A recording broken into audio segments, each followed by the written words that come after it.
What's up everybody, this is Naresh with Schizofish, and if you just played the Final Fantasy VII Remake, you might be wondering what in the Northern Crater Whirlwind Maze did we just witness? Where are we? But don't worry, I got an explanation of the ending for you. You see, the game literally has the answer spelled out for you and debunks any of the other conspiracy theories that are out there, like that 7 seconds till Eris dies you might be able to save her bullshit. Now a lot of people have been putting out theories and ignoring some major key facts pointed out in the game, and I'm going to talk about them. The remake is using Sephiroth as a tool to tell you that there is a different cataclysmic world-ending event awaiting the future of our heroes that is different from what we know of the original story, and that Cloud will have to make a choice that's going to affect his very own existence. In fact, the truth is literally in the lines of dialogue, not hidden at all. We're going to break down these lines in the ending chapter and very important callbacks to earlier chapters, as well as the original game and other important Square Enix FF7 material. The first thing we got to talk about, of course, is the Arbiters of Fate. One of the obvious major changes is these Arbiters of Fate that act as destiny correctors. Picture the original FF7 story as you know it as destiny, and if the characters in the remake don't follow it, then they show up like the shady creepy they are and put you back on track. Sephiroth goes on, opens up a portal, jumps through it. Aerith opens up her own portal. How? I have no idea. All I can say is, no Tifa, it's not capital D Destiny, more like lowercase d Destiny. Arbiters are the planet's will, in a sense. It's a defense mechanism which Gaia is no stranger to creating. The planet has had a history of making several defense mechanisms, such as the weapons, to fight Jenova, the calamity from the skies. And then you also have Omega Weapon, from Dirge of Cerberus, which I'll get into in a bit. Think of the Arbiters of Fate as a type of summoning material that only the planet can use, that lets him see a million moves ahead and guide the people toward a certain destiny, except that the summon can be defeated. So when our heroes go into this portal, they find a big heartless looking motherfucker, and they gotta fight it. These 3 dudes that you're fighting right here are actually the Whisper version of Advent Children's Laws, Kadaj, and Yazoo. This was confirmed through the Ultimania book published by Square Enix. What a lot of people have missed are a lot of these in-game descriptions. It says, an entity from a future timeline that has manifested in the present day. It fights with a sword to protect the future that gave shape to it. Basically saying, they are fighting to make sure that their existence happens. Now another quote from the game. Whispers, the so-called Arbiters of Fate. The creatures appear when someone tries to alter destiny's course. They are connected to all the threads of time and space that shape the planet's fate. This is a super important sentence, because we saw the whole scene with Zack. So in this battle with Zack, you actually see the Whispers flying around. They were there to ensure Zack had died. So when you finally beat the Whispers, you beat them in all threads of time and space, meaning that's what the explosion was during the Zack scene, because there's no more Whispers, and he survives because there's no entity to make sure that he dies. Welcome to the FF7 Multiverse, because everywhere the Arbiters of Fate could have stopped the character from making the decision has now created more than one alternate timeline. And if Nomura has his way, who knows how many timelines we're actually gonna see. Now again, when you first see the ending, you may come out confused, like you got a Nomura Kingdom Hearts time-space mind. On second glance though, you'll see the dialogue isn't actually all that cryptic and is meant to be taken pretty much exactly as they are said. When Cloud and company reach the end of the highway leading out of Midgar, and Sephiroth is there waiting for you, literally. All born are bound to her. Some might think that this refers to Jenova. I'm gonna say he's referring to the planet in this instance. Why? Because this isn't even the same Sephiroth that is constantly talking about his mother. You are actually dealing with 2 different Sephiroths the entire game. One is the Sephiroth of Cloud and Company's dimension, and the other is Space-Time Sephiroth. The original Sephiroth you see in the game is just a failed experiment Jenova-celled clone, taking on Sephiroth's appearance and mind. He goes about his business not really paying attention to Cloud at all. Sorry Cloud, he's just not that into you. No! As it was in the original. But if you recall, in the original, the first time Cloud actually tries to talk to Sephiroth is in the boat as they cross the ocean from Junon to Costa del Sol. Sephiroth responds as though he has no idea who Cloud is. But you see Sephiroth early on, which is the big change from the original. And he's even acknowledging the relationship with Cloud. If you pay attention, the lines you will see, they reveal everything. This is actually Space-Time Sephiroth from the future. And you even get a glimpse of what the ending is all about. Our beloved planet is dying. This is huge, people, because when did Sephiroth ever care about the well-being of the planet? Can you bear to see the planet suffer? Cloud. This was the biggest indicator, because when did Cloud ever begin to care about the planet? I'd worry less about the planet and more about the next 5 seconds. It wasn't until after Midgard did you ever hear anything about Cloud caring about the planet. This Sephiroth knows a future Cloud, a Cloud that fights for the planet, a Cloud that actually bested Sephiroth and beat out Sephiroth's control over his mind. That's the Cloud that Sephiroth knows and respects. Back to the ending. Should this world be unmade, so too shall her children. This is very similar to what he says in this scene. Were the planet to die, so many things would be lost. What does Sephiroth cherish that would be lost? Well, he tells you, Sephiroth's proudest moments, tormenting Cloud. We're hometown. The planet's so bright. The sound of her voice, bleeding in despair.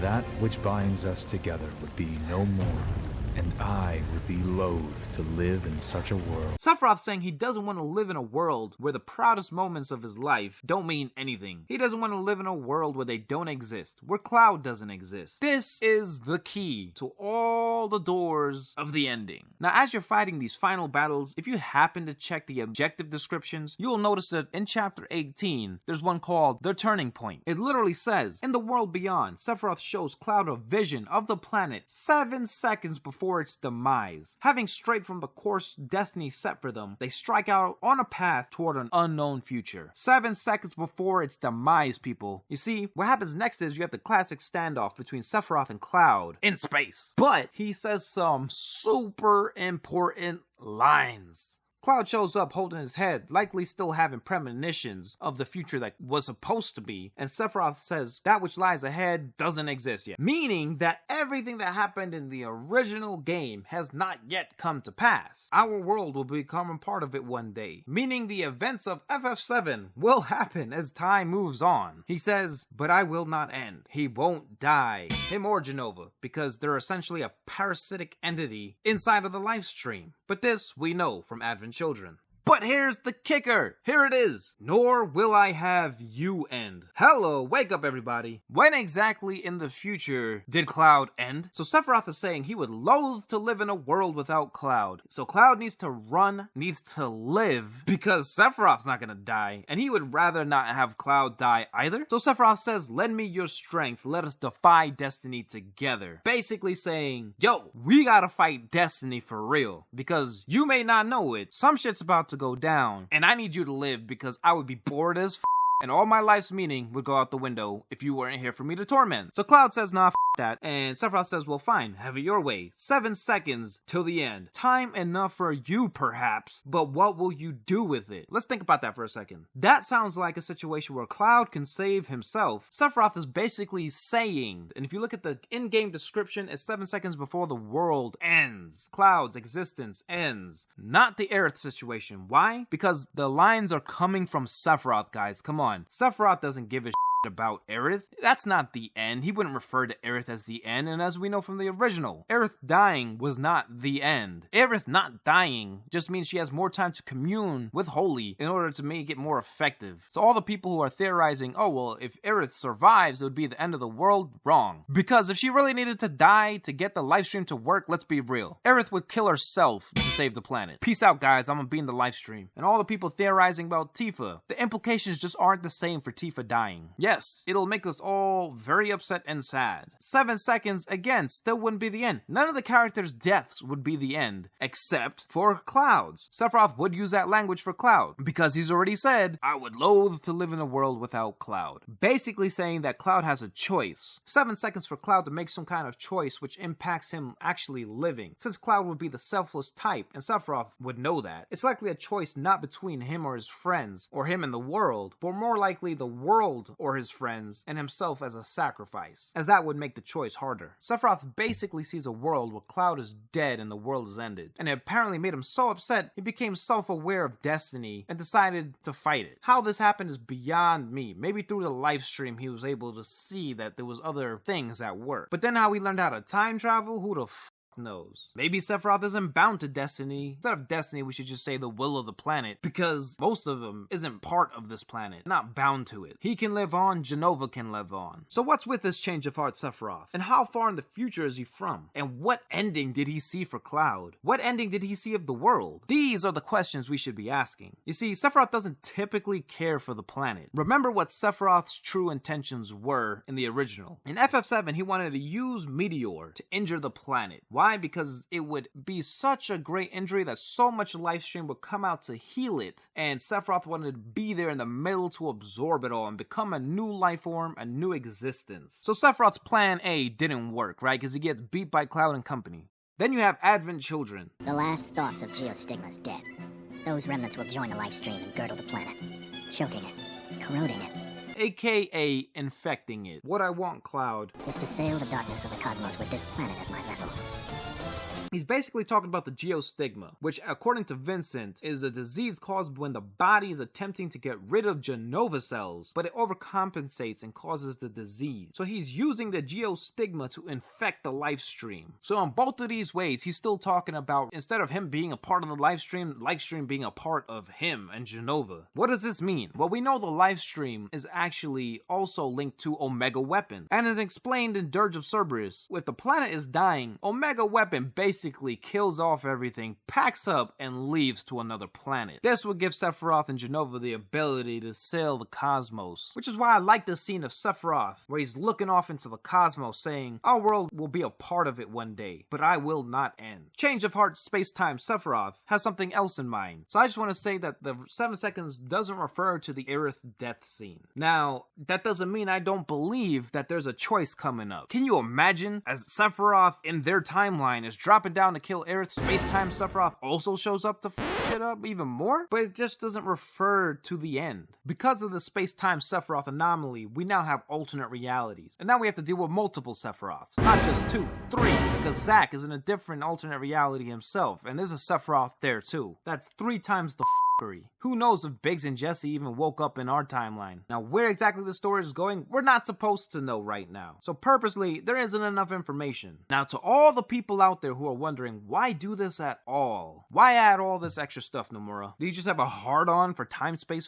Yes, they want to do a remake, but it isn't actually a remake. It is more like a sequel, and it is confirmed that it was supposed to be part of the Dirge of Cerberus Crisis Core editions, but they wanted to give us something new. Well, keep in mind that in the original and Advent Children, there's no end to Sephiroth or Jenova. So now without the Arbiters of Fate there's a new story arc, and maybe they're leading up to a more certain end for a beloved villain. Something finite. A way that can finish him off for good. I gotta say, this change in direction was a huge surprise, but after going back through it in detail, I'm okay with its possibilities. That doesn't mean I'm okay with it. It means it depends. But I will say that I have faith because of what Katase has recently said. And Square Enix hopefully isn't ruining someone else's story. They're not D&D. This is Square's pride and joy. This is their golden child. They didn't bring it back just to f it up. Hopefully. Let's pray. The game might be somewhat Nomura, but let's not forget Square Enix is a company filled with board members and meetings. The people still have to answer to a panel of people, if not the world. And legacy matters here. I'm sure Nomura didn't just go in there and say, yeah, time, space, continuum, multiverse FF7, and didn't actually have to explain shit out to everybody else where they had to agree to it to be like, oh yeah, that's good. Again, we hope. But if you look at the game on the whole, without the ending, they did everything damn near spot on. And if it ended the way the original did, people would just have maybe little minor things to say here and there, but the game probably would have got 10 out of 10s across the board. Voice acting, music, a deeper dive into the characters, and seeing the slums come to life, spot on. Add the ending in and yeah, people start to get worried. There's just a huge opportunity here to f it all up.